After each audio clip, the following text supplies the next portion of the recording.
Subscribe कीजिए आपके अपने चैनल मैथ्स गुरुजी आर के गौर को और बेल आइकन को भी प्रेस करें ताकि आने वाली नई वीडियोस के नोटिफिकेशन आपको मिल सके। And now it is the fourth question, and we have given figure is this: PQ parallel to ST. These two lines are given parallel, and angle PQR equal to 110 degree and RST equal to 130. यानी कि PQ और ST समांतर given है। Angle PQR 110 degree 110 degree का है और RST जो angle है वो 130 का है। देन फाइंड QRS ये एंगल आपको फाइंड आउट करना है, ये वाला। स्टेटमेंट क्लियर होगी। अब कैसे करेंगे देखिए स्टूडेंट्स, ये दोनों लाइन ठीक है पैरेलल गिवन है, बट इस पॉइंट से कोई भी लाइन पास नहीं होती दोनों में से। तो हम क्या करेंगे, ST के पैरेलल एक लाइन ड्रॉ कर लेते हैं।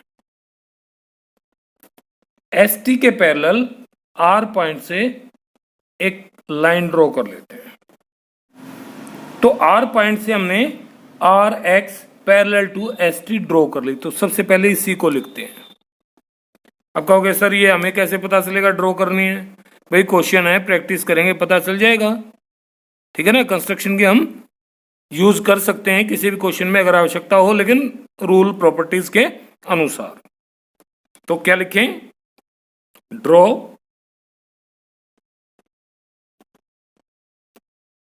RX पैरेलल टू ST,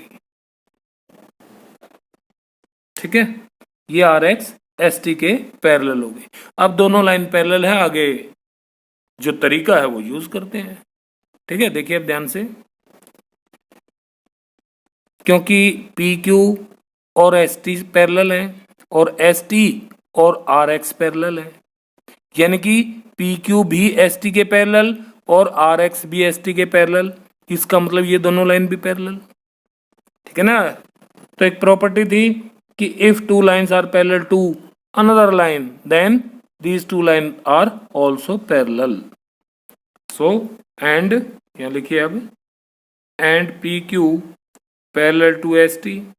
तो इन दोनों से क्या होगा, ध्यान से देखो, हम लिख सकते हैं therefore PQ parallel to ST and ST parallel to RX।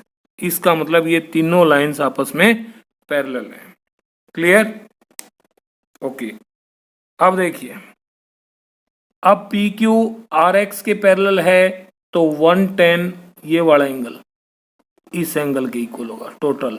यानी कि इसको अगर मैं एंगल 1 कहूं और इसको एंगल 2 कहूं तो so if PQ parallel to RX है ना, PQ RX के पैरेलल है, then angle 1 plus angle 2 equal to 110। कई बच्चों के दिमाग में आ जाता है 1 और 2 तो सर 3 होता है, दोनों का सम तो 110 कैसे आ गया? ये हमने अज्यूम किया एंगल 1 और 2, ठीक है। जैसे x और y होता है, एक्चुअल वैल्यू इनकी बाद में, क्योंकि इनके आगे देखिए एंगल लगा दिया हमने, ठीक है। अब देखिए इसका मतलब क्या हो गया कि एंगल 1 और 2 110 हो गया ये एंगल इसके, और आप इसको लिख सकते हैं ऑल्टरनेट एंगल, है ना। ऐसा क्यों हुआ? क्योंकि ये ऑल्टरनेट एंगल्स हैं, है तो एक्चुअली ये और ये, लेकिन इधर वाले एंगल यानी कि QRX को हमने दो भागों में तोड़ के लिख दिया, 1 और 2 के। अब और देखिए, क्योंकि ST और RX पैरेलल हैं, इसको इक्वेशन 1 मान लो। क्यों चाहिए कि नहीं? क्योंकि हमें एंगल 1 ही तो फाइंड आउट करना है, QRS। अब angle 2 plus 130 also angle 2 plus 130 equal to 180। क्यों भाई? Interior angle on the same transversal between the same parallel line. दोनों लाइन पैरेलल है, ट्रांसवर्सल के एक ही ओर के अंतः कोण इंटीरियर एंगल्स का सम कितना हो जाएगा? 180 डिग्री। क्या लिखें,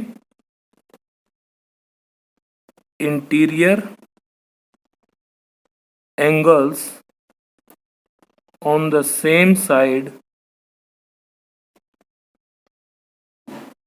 ऑफ ट्रांसवर्सल। ठीक है, लाइंस तो पैरेलल हैं, ये हमने ऊपर लिखा हुआ है, एस टी पैरेलल है आर एक्स के। तो यहां से एंगल 2 की वैल्यू फाइंड आउट कर लो। तो एंगल 2 इक्वल टू 180 माइनस 130। तो angle 2 equal to 180 minus 130 50 degree. Angle 2 की वैल्यू तो भैया आ गई 50 डिग्री। अब 2 की वैल्यू हम यहां सब्स्टिट्यूट कर देंगे। Now put angle 2 equal to 50 degree in equation 1, और इक्वेशन 1 में पुट करेंगे तो एंगल 1 प्लस एंगल 2 को रिप्लेस कर दें 50 से, 50 इक्वल टू 110। तो एंगल 1 की वैल्यू क्या आ गई, 110 माइनस 50 इक्वल टू 60 डिग्री। और एंगल 1 क्या है, 1 है QRS, और QRS की वैल्यू ही हमें फाइंड आउट करनी थी। तो therefore angle QRS equal to 60 degree. समझ गए, इजी है, कंस्ट्रक्शन करनी है। यही एक क्वेश्चन आया अभी तक जिसमें हमने कंस्ट्रक्शन की है, कंस्ट्रक्शन करनी है। उसके बाद मुश्किल है बिल्कुल भी। एंगल 1 और 2 का सम 180 डिग्री, 1 और 2 का सम कितना आ गया 110, क्यों, alternate angles. Angle 2 plus 130 180 degree, 180 में से 130 माइनस किया, एंगल 2 इक्वल टू 50 डिग्री हमने प्राप्त कर लिया। और 50 डिग्री की 50 डिग्री को 110 में से सब्ट्रैक्ट किया तो एंगल 1 आ गया। Okay student, now it is the fifth question. Fifth question में फिगर गिवन है। इस फिगर में A B parallel to C D, दो लाइन्स हैं, ए बी पैरेलल है सी डी के, ए पी क्यू 50 डिग्री है, ए पी क्यू 50 डिग्री है, P R D 127। Then find X and Y, X और वाई की वैल्यू फाइंड आउट करो। अगर स्टूडेंट्स आपको ज्योमेट्री के रूल्स याद हैं तो आप बहुत सारे तरीके से इस क्वेश्चन को फाइंड आउट कर लेंगे, सॉल्व कर सकते हैं, लेकिन जो सीखा हम उसी से चलते हैं।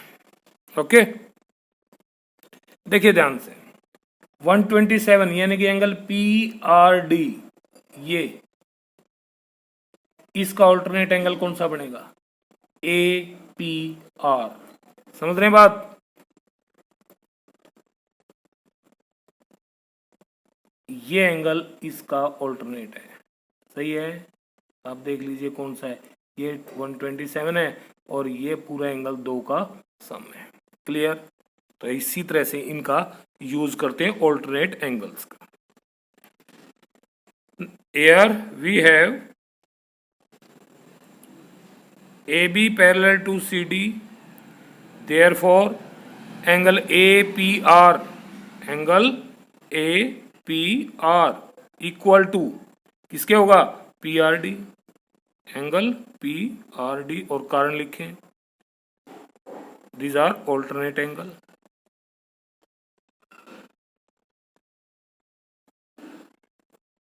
और ये बात हमेशा ध्यान रखिए कि ऑल्टरनेट एंगल हमेशा इक्वल नहीं होते हैं, ये तभी इक्वल होते हैं जब लाइंस पैरेलल हों, और लाइंस पैरेलल हैं तो एंगल्स इक्वल, एंगल इक्वल्स हैं तो लाइन पैरेलल, बस इतनी ही बात है। अब क्योंकि पीआरडी की वैल्यू गिवन है तो पुट कर दें, पीआरडी कितना 127, तो एंगल ए पी आर की वैल्यू यानी कि ए पी आर ये पूरी वैल्यू 127 आ गई। तो APR को मैं तोड़ लेता हूं दो टुकड़ों में, 50 प्लस वाई, तो क्या लिखें, y प्लस 50 इक्वल टू 127। देख सकते हैं क्योंकि angle APR equal to y plus 50, तो एक एंगल के दो भागों में लिखा है बस, तो y की वैल्यू आ जाएगी यहां से, y इक्वल टू 127 माइनस 50, तो y इक्वल टू, तो 127 माइनस 50 77 डिग्री, ये तो वैल्यू होगी y की। अब डियर स्टूडेंट y की वैल्यू निकालिए, x की वैल्यू क्या होगी। और भी सिंपल है ना, देख रहे हो, ऐसे देख सकते हो आप इसको। ये तो 50 गिवन है और ये x गिवन है। अब तो निकाल लेंगे, क्या ऑल्टरनेट एंगल है ये भी। Also x equal to 50 degree, these are alternate angles. So x की वैल्यू भी फाइंड आउट होगी और y की वैल्यू भी होगी, ठीक है। Now it is the sixth question and in this question we have a figure, और ये हमने यहां बना लिया है। इसमें PQ and RS are two parallel mirrors. Okay, it means हम लिख सकते हैं कि PQ parallel to RS।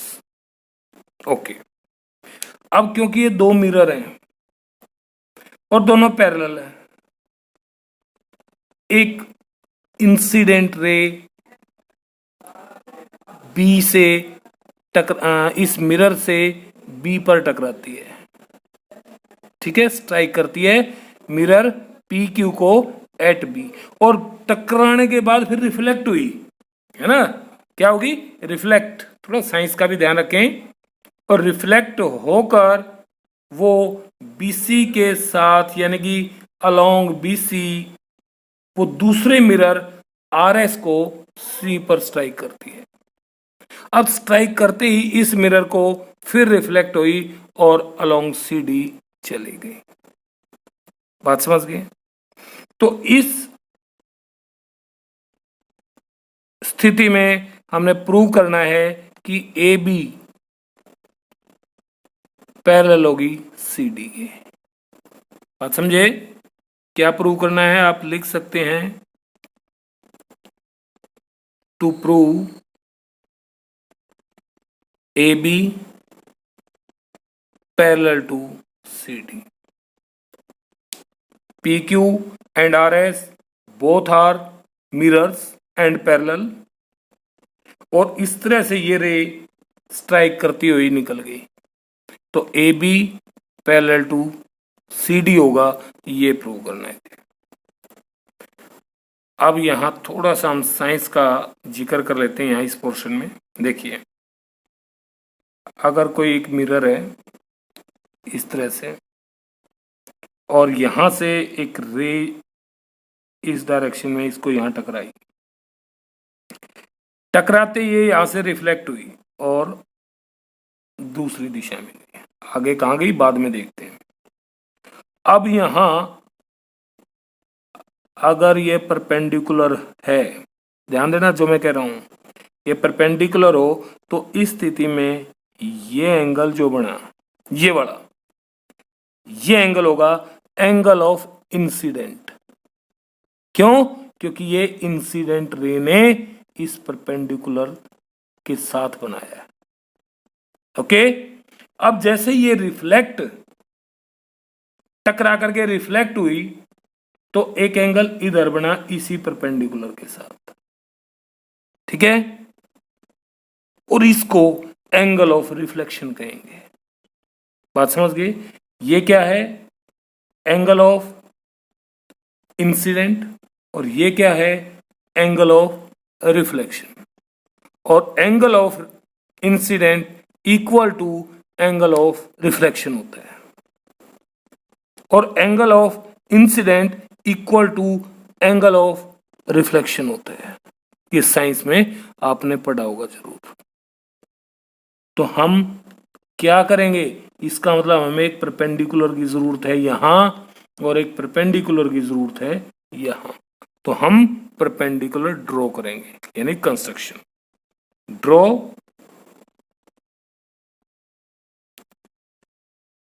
Perpendicular draw करेंगे तो कुछ इस तरह से आएगा परपेंडिकुलर, यहां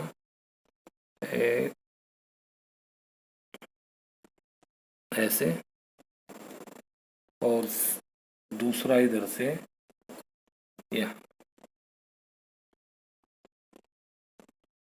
ओके, तो नाम रख लेते हैं इनके x और इसको y। Draw bx perpendicular to PQ and CY perpendicular to RS। Okay, अब क्या करेंगे? अब एंगल ऑफ रिफ्लेक्शन और एंगल ऑफ इंसिडेंट को ढूंढते हैं। ये हो गया एंगल ऑफ इंसिडेंट और इधर जो बना ये हो गया एंगल ऑफ रिफ्लेक्शन।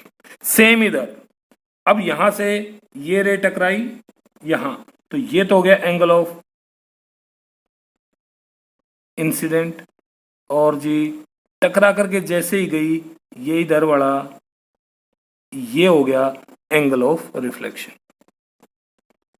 सही है, तो मैं इनके नाम मान लेता हूं। ये एंगल 1 है, ये 2 है, ये 3 है और ये 4 है। तो यहां लिखूंगा मैं therefore angle 1 equal to angle 2। पता चल गया ये दोनों इक्वल क्यों हैं, समझा था हमने यहां। और एंगल 3 इक्वल टू एंगल 4, क्यों लिखेंगे? दोनों का इकट्ठा ही कारण लिख दें। Angle of incident is equal to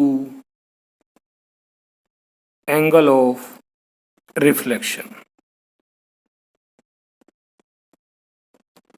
सही है, इनको ध्यान से हम कह लेते हैं कि ये इक्वेशन 1 है और ये इक्वेशन 2। बस अब क्वेश्चन सोल्व हो गया। समझे कैसे हो गया? देखिए, अब एक छोटी सी बात और समझते हैं। यहां ये दोनों पैरेलल लाइंस हैं, ये इधर परपेंडिकुलर है BX और ये इधर परपेंडिकुलर है CY। हम इनको थोड़ा आगे बढ़ा लेते हैं और आगे जाके ये इस लाइन को टच करेंगे, क्योंकि ये यहां परपेंडिकुलर है और ये यहां परपेंडिकुलर है।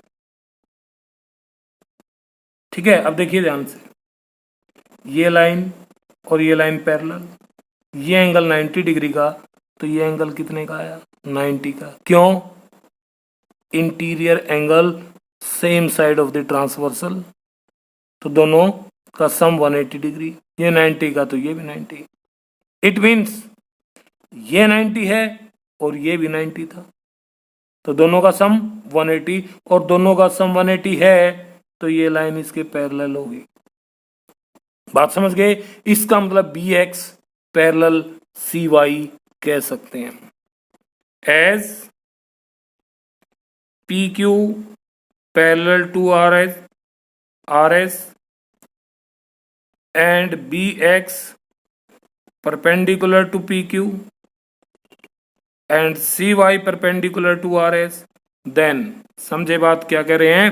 लाइंस पैरेलल हैं और दो परपेंडिकुलर हैं इन दोनों लाइंस पर, तो दोनों परपेंडिकुलर पैरेलल होंगे, यानी कि PX पैरेलल होगा CY के।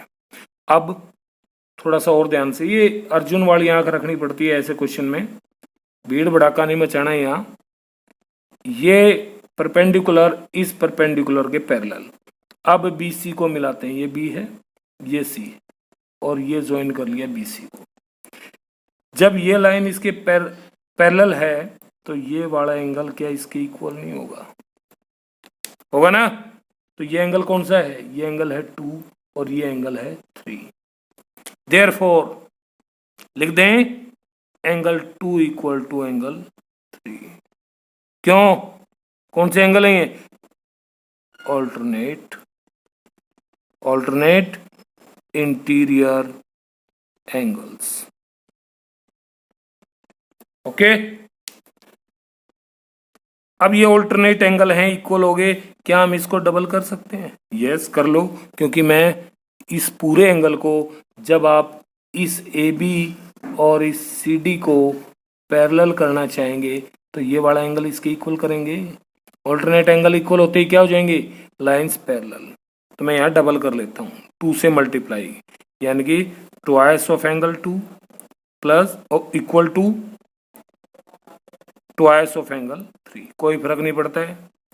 अब एंगल 2 का डबल है तो इसको हम लिख सकते हैं एंगल 2 प्लस एंगल 2, और इसको लिख सकते हैं एंगल 3 प्लस एंगल 3।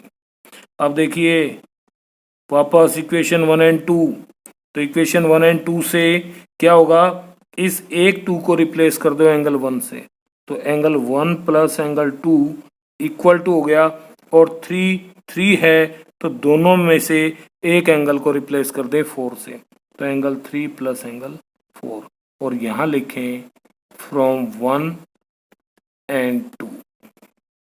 ओके, अब एंगल 1 और 2 मिलकर के क्या बनाते हैं, 1 and 2, A B C, angle A B C equal to 3 और 4 B C D, angle B C D. तो इसका मतलब क्या होगा, ये पूरा एंगल पूरे एंगल के equal, but these are alternate angle, interior alternate angle कह सकते हो, ऑल्टरनेट इंटीरियर एंगल कह सकते हो, या सिंपली ऑल्टरनेट एंगल्स भी कह सकते हो। और ऑल्टरनेट एंगल भी कैसे हैं, इक्वल हैं, therefore A B parallel to C D, तो ए बी सी डी के समांतर हो जाएगी। आगे समझ में, फिर भी बेटा कोई क्वेश्चन ना समझ में आया हो, कोई बात ना क्लियर हुई हो, तो आप कमेंट बॉक्स में लिखें, आपकी प्रॉब्लम सॉल्व कर दी जाएगी। ओके, अगर आपको यह वीडियो पसंद आई है तो चैनल को लाइक करें, शेयर करें और सब्सक्राइब करें।